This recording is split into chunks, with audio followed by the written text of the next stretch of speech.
வயிற்று பகுதியில் இருக்கக்கூடிய கழிவுகளை சுலபமாக அகற்றக்கூடிய பயிற்சி. தசைகள், அதாவது சிறுகுடல், பெருகுடல் போன்ற தசைகளை நெகிழ்வுத்தன்மை கொடுக்கக்கூடிய பயிற்சி. வயிற்றில் உள்ள கழிவுகளை சுலபமாகவும் இயற்கையிலும் அகற்றக்கூடிய பயிற்சி. பயிற்சியா?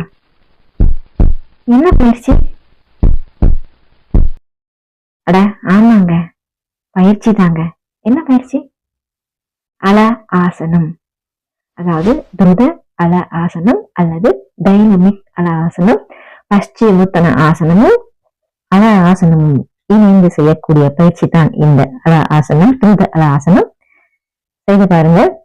முழுமையான காணொளி என்னுடைய வலைத்தளம் பக்கம் இருக்கிறது. அதை கண்டு நீங்களும் பயின்று ஆரோக்கியமான வாழ்வு வாழ வாழ்த்துக்கள். நான் ஓஜஸ்டர். நன்றி, வணக்கம்.